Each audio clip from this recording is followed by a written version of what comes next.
విజయవాడ పరిసర ప్రాంత ప్రజలకు శుభవార్త.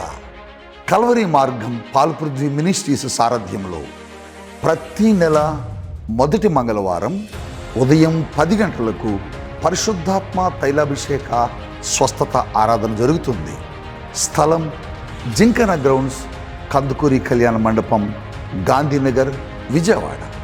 అనేక మంది ఈ తైలాభిషేక ఆరాధనలో పాల్గొని ఇప్పటికీ అద్భుతాలు పొందుకున్నారు. కుంటివారు నడుస్తున్నారు, గుడ్డివారు చూస్తున్నారు, మోగవారు మాట్లాడుతున్నారు, చీకటి శక్తులతో, దెయ్యపు శక్తులతో, చేతబడి శక్తులతో పీడించబడుతున్న వారు విడుదల పొందుతున్నారు. గర్భఫలములు లేని వారు గర్భఫలములు పొందుకుంటున్నారు. ప్రవచనాత్మకమైన సందేశాలు ఈ తైలాభిషేక ఆరాధనలో అందించబడుతున్నాయి. రండి, మీరు కూడా పాల్గొని దేవుని అద్భుతాలు పొందుకోనండి. మార్చి 5వ తేదీ ఉదయం 10 గంటలకు కందుకూరి కళ్యాణ మండపం, జింకన గ్రౌండ్స్. ఖమ్మం పట్టణ పరిసర ప్రాంత ప్రజలకు శుభవార్త. కల్వరి మార్గం పాల్పృథ్వీ మినిస్ట్రీస్ సారథ్యంలో ప్రతి నెల 2వ మంగళవారం ఉదయం 10 గంటలకు పరిశుద్ధాత్మ తైలాభిషేక స్వస్థత ఆరాధన జరుగుతుంది.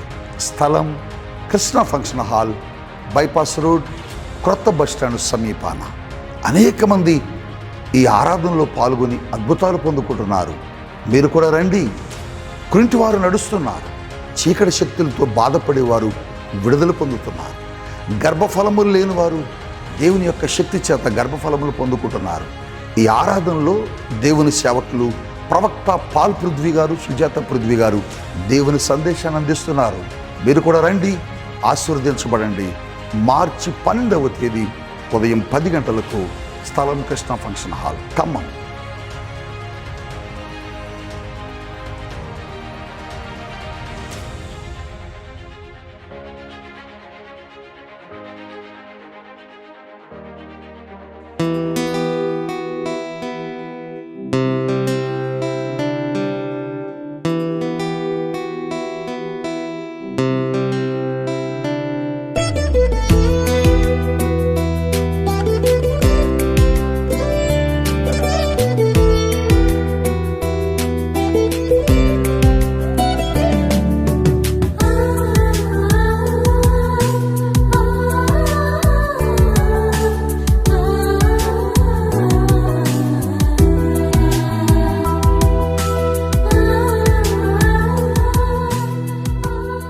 యేసుతో ప్రతిదినం అనే ఆధ్యాత్మిక కార్యక్రమానికి మిమ్మల్ని ప్రేమతో ఆహ్వానిస్తూ మీ అందరికీ నా హృదయపూర్వక వందనాలు తెలియజేస్తున్నాను. ప్రియ దేవుని బిడ్డలారా, బాగున్నారు కదా? ప్రతి ఉదయం లేవగానే దేవుని స్తుతించి దేవుని యొక్క వాక్యాన్ని ధ్యానం చేస్తున్నారని నేను నమ్ముతున్నాను. అలాగే ప్రతి ఉదయం దేవుడు తన కృపా వాగ్దానాలు మన మధ్యకు పంపించి ఆ వాగ్దానాల ద్వారా మనల్ని ఎంతగానో బలపరుస్తున్నారు కదా. ఆ వాగ్దానాల ద్వారా మనం ఎంతగానో ధైర్యపరచబడుతున్నాం, ఎంతగానో ప్రోత్సాహపరచబడుతున్నాం, ఎంతగానో ఆదరించబడుతున్నాం కదండి. మరి ఈ దినం కూడా దేవుడు శ్రేష్టమైన వాగ్దానాన్ని మన కొరకు ఇచ్చి ఉన్నారు. ఆ వాగ్దానం చదువుకుందామా? కీర్తనల గ్రంథము 9వ అధ్యాయము 10వ వచనాన్ని చదువుకుందాం. యెహోవా, నిన్ను ఆశ్రయించు వారిని నీవు విడిచిపెట్టువాడవు కావు, కావున నీ నామము మెరిగిన వారు నేను నమ్ముకుందురు. Praise the lord. ఎంత చక్కటి శ్రేష్టమైన వాగ్దానం యేసయ్య మనకి ఈరోజు ఇచ్చి ఉన్నారండి. యెహోవా, నిన్ను ఆశ్రయించిన వారిని నువ్వు విడిచిపెట్టువాడవు కాదు. అవునండి, ఈ యొక్క మాటలు మరి దావీదు తన యొక్క అనుభవపూర్వకంగా మాట్లాడుతున్నారు. దేవుని బిడ్డలారా, మనం ఎంతోమందిని ఆశ్రయించి ఉండొచ్చు, కానీ అందరూ మనల్ని విడిచిపెట్టి ఉండొచ్చు, కానీ దేవుణ్ణి ఎవరైతే ఆశ్రయించగలుగుతామో వారిని ఎప్పుడు కూడా దేవుడు విడిచిపెట్టేవాడు కాదు. ఎందుకనంటే ఆయన నరుడు కాదు, ఆయన దేవుడండి. నీలాంటి నాలాంటి మానవుడు కాదైనా, ఆయన సర్వశక్తిమంతుడైన దేవుడు. ఆయనను ఆశ్రయించి ఎవరైతే ఆయన దగ్గరకు వస్తారో, ఎవరైతే ఆయన నమ్ముకొని ఆయన్ని ఆశ్రయించగలుగుతారో వారిని ఎప్పుడూ విడిచిపెట్టరు. దేవుని బిడ్డలారా, ఈరోజు ఈ వాగ్దానం వింటున్నా చూస్తున్నా మీ యొక్క పరిస్థితుల్లో మీరు ఎంతోమందిని ఆశ్రయించినప్పుడు వారందరూ ఒకవేళ విడిచిపెట్టిన స్థితిలో ఉన్నారేమో, మీరు ఒకవేళ వీరందరూ నాతో ఉంటారు, మరి జీవితాంతం నాకు తోడుగా ఉంటారు అని అనుకున్న వారు ఒకవేళ ఈరోజు వదిలేశారా? కష్టకాలంలో, ఇబ్బందుల్లో, ఇరుకుల్లో, కష్టాల్లో, మరి ఆర్థిక ఇబ్బందుల్లో ఉన్నప్పుడు, అనారోగ్య పరిస్థితుల్లో ఉన్నప్పుడు, మరి ఒకవేళ మీకు తోడుగా ఉంటాను అని మాట ఇచ్చిన వారు ఒకవేళ మిమ్మల్ని విడిచిపెట్టి ఉండొచ్చు. కానీ ఈరోజు దేవునితో మాట్లాడుతున్నారు.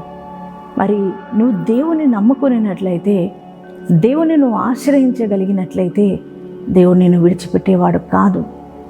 చూడండి, దావీదు తన కష్టకాలంలో, ఇబ్బందుల్లో, ఇరుకులు తన జీవితంలో వచ్చినప్పుడు ఆయన మనుషుల్ని ఆశ్రయించలేదు, కానీ దేవునిని ఆశ్రయించాడండి. అందుకనే దేవుడు తనని విడిచిపెట్టలేదు. తన కష్టంలో, ఇబ్బందుల్లో, తనకు శత్రువులు ఎదురైనప్పుడు, తనకు శోధనలు తన చుట్టూ ఆవరించినప్పుడు దేవుడు తనని విడిచిపెట్టలేదండి. ఎందుకనంటే దావీదు దేవుణ్ణి నమ్ముకొని ఉన్నాడు. దావీదు దేవుణ్ణి మాత్రమే ఆశ్రయించాడు. అంత మాత్రమే కాదు, దావీదు ఒక్కరే కాదు, దేవునిని ఆశ్రయించిన ప్రతి ఒక్కరిని కూడా దేవుడు ఎన్నడూ ఎవరిని విడిచిపెట్టలేదండి.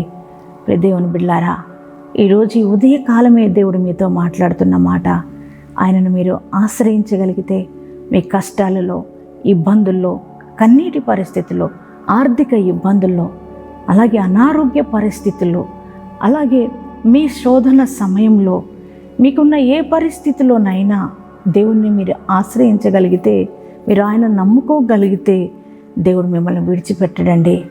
దేవుని బిడ్డ, ఈరోజు ఒకవేళ అందరూ విడిచిపెట్టిన పరిస్థితుల్లో, నష్టాల్లో, శోధనలో ఉండి, కన్నీటితో ఉండి నా పరిస్థితి ఏంటి అని బాధపడుతున్నావేమో. అందరూ వదిలేశారు, మరి నా భవిష్యత్తు ఏంటి అని బాధపడుతున్నావేమో. దేవుని బిడ్డ, ఈరోజు అందరూ విడిచిపెట్టినట్లుగా నీ దేవుడు నిన్ను విడిచిపెట్టడు. నువ్వు ఆయన్ని ఆశ్రయిస్తే చాలు, దేవునికి ఎప్పుడూ తోడుగా ఉంటాడు.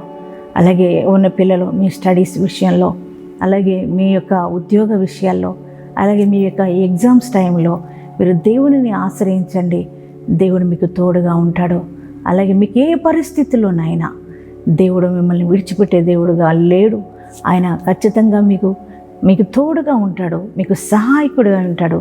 మీకు కావలసిన ప్రతి ఈవులను దేవుడు అనుగ్రహిస్తాడండి. ఆయన దగ్గర సమృద్ధి ఉంది. ఆయన నీకు ఏదైనా ఇవ్వగలిగిన గొప్పవాడు, నీ అవసరతలైన తీర్చగలిగిన శక్తిమంతుడు. ఎందుకనంటే ఆయన శ్రీమంతుడు.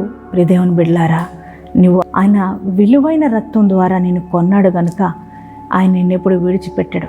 మీరు ఆయన బిడ్డలు, మనము ఆయన పిల్లలం. అందుకనే మనము ఆయన పిల్లలంగా ఆయనను ఆశ్రయించినప్పుడు దేవుడు మనల్ని ఎప్పుడు విడిచిపెట్టడు. ఆయన ఎల్లకాలం, సదాకాలం మనకు తోడుగా ఉంటాడు. మరి ఈ వాగ్దానాన్ని మీరు నమ్ముతున్నారా? ఆయనను మీరు ఆశ్రయించినప్పుడు ఆయన మిమ్మల్ని విడిచిపెట్టడని మీరు నమ్మగలుగుతున్నారా? ఒకవేళ ఈ వాగ్దానం మీరు నమ్మగలిగితే, ఈ వాగ్దానం మీరు రిసీవ్ చేసుకోగలిగితే, దేవాది దేవుడు ఈ వాగ్దానాన్ని మీ జీవితంలో నెరవేర్చాలని ఆయన ఆశపడుతున్నారు. ఎంతమంది ఈరోజు ఈ వాగ్దానం రిసీవ్ చేసుకున్నారో మీ అందరి జీవితాల్లో దేవాది దేవుడి వాగ్దానం నెరవేర్చునుగాక. అందరూ కూడా ప్రార్థన చేసుకుందామా? పరిశుద్ధుడా, మహాగణుడా, మహోన్నతుడగు దేవానికి వందనాలు, స్తుతులు, స్తోత్రాలు చెల్లిస్తున్నాం ప్రభా. నాయనా, ఈ ఉదయకాలం మీరు మాకు ఇచ్చిన వాగ్దానాన్ని బట్టి నీకు వందనాలు. అవునయ్యా, నిన్ను ఆశ్రయించిన వారిని నువ్వెన్నడూ విడిచిపెట్టువాడవు కాదు అయ్యా. ఎందుకంటే నువ్వు నమ్మదగిన దేవుడుగా మీరు మాకున్నారు. అందును బట్టి నీకే కృతజ్ఞతలు, స్తోత్రాలు. ఎంతమంది ఈరోజు ఈ ఉదయకాలం ప్రభా ఈ వాగ్దానాన్ని రిసీవ్ చేసుకున్నారో వారందరి జీవితాల్లో ఈ వాగ్దానం నెరవేర్చబడునుగాక.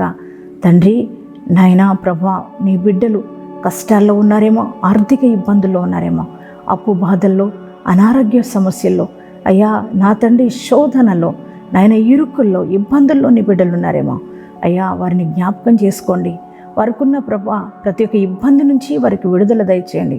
అప్పుల్లో ఉన్న వారికి విడుదల, అనారోగ్యంతో బాధపడుతున్న వారికి ఆరోగ్యం మీరు దయచేయండి అయ్యా. కోర్టు కేసుల్లో బాధపడుతున్న వారికి అయ్యా ఇదిగో తండ్రి వారికి విజయాన్ని మీరు అనుగ్రహించమని ప్రార్థిస్తున్నాం. సొంత గృహాలు లేని వారికి సొంత గృహాలు దయచేయండి. బిడ్డలు లేని వారికి బిడ్డలను అనుగ్రహించండి అయ్యా. రోగాలతో బాధపడుతున్న వారికి స్వస్థత కలుగును గాక. తండ్రి నీకే స్తోత్రాలు ప్రభా. బిడ్డలందరూ నాయన ఎగ్జామ్స్ రాస్తున్నారు అయ్యా, వారికి మంచి తెలివి, జ్ఞానము, అయ్యా జ్ఞాపక శక్తిని అనుగ్రహించండి. ఎగ్జామ్స్ అన్నిటిలో కూడా గొప్ప విజయం వారికి అనుగ్రహించబడును గాక తండ్రి నాయన. అలాగే నా ప్రభు యవ్వనస్తులు, వివాహ వయసు వచ్చిన వారికి మంచి భాగస్వాములను అనుగ్రహించండి. సేవ చేస్తున్న వారు ఎవరైనా ఉంటే వారి సేవలో, వారి పరిచర్యలో మీరు సహాయమును అనుగ్రహించమని ప్రార్థిస్తున్నాం తండ్రి నాయన. అయ్యా, ప్రతి ఒక్కరిని కూడా పేరు పేరు దీవించమని, ఈ దినం ఎవరైతే మ్యారేజ్ డేస్, బర్త్డేస్ జరిగిస్తున్నారో వారి యొక్క జీవితాల్లో ప్రభువా అయ్యని గొప్ప కార్యాలు జరుగును గాక. నిండైన ఆశీర్వాదాలతో వారు నింపండి. ఈ సంవత్సర కాలం అంతా నీ కృపాక్షేమాలతో వారు నడిపించండి ప్రభువా నాయన. ఈ దినం ఆరంభం నుండి ముగింపు వరకు నీ ప్రజెన్స్ మాతో ఉంచి నడిపించమని యేసు నామములో ప్రార్థిస్తున్నాం తండ్రి, ఆమేన్. అనుదినము నా ప్రాణము నిన్ను కోరే యేసయ్యా, నన్ను చేరయ్యా.